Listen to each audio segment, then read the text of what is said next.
I ngā wā o mua he papa whutupōro a tā heke nui, I naia nei he māra kai kē.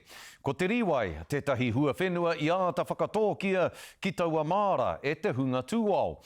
Kua pai I naia nei kia hauhaki hia, o tira kia toha tohaina tū hoki ki ngā marae me ngā pakihi Māori e manaki ana I ngā kapahaka o te motu ki te matatini. Kea lineni tui tupou te pūrongo.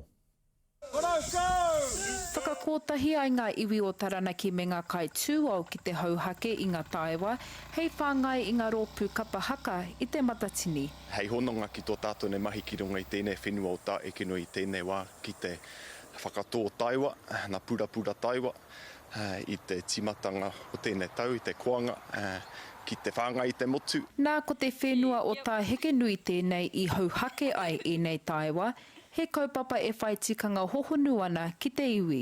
I whakarite tikanga tātou I whai tēnei ara, nā tikanga o tō urau ko te uti, ko te maungarongo ki te whenua, ko te whakaaro pai ki ngā tangata. Kua kohia ngā taewa, kua rite mo te tuku ki ngā marae me ngā Pākihi I te rohe o Taranaki, hei whāngai ngā kaihaka e whakarite ana mo te matatini. Nā kua tai te wā kia pēke I nei taewa, ka utaina I roto I te waka. Some of the taiwa are going to our caterers. All of the rest of the taiwa, plus other sponsored kai, will be going out to our 24 marae that are hosting kapahaka groups. Ko te Pākihi Māori I whai painga I nei taewa, ko rātou tētahi o ngā kaitaka kai ki te matatini. This is where I have my fun in what I do. To have this opportunity to be part of Te Matatini is my equivalent to if I was going to cater the Oscars. Hei tā kiri,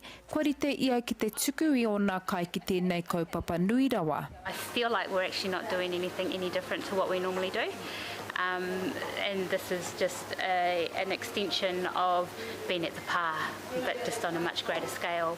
I Aotearoa Pā, e hari ana nei rangatahi I ngā taewa mo rātou marae, hei hāpai I te whāngai I ngā manuhiri ka tai mai I te rā tapu. E a tāhua tēnei, te aroha mō parihaka ki te tuku nei riwai kia mātou, ki te whāngai hi a tātou nei manuhiri. Ka haere tonu ngā mahi tuku kai I tēnei wiki, he kaupapa I hāpai nui I tō rātou ake iwi po te kaupapa o te matatini.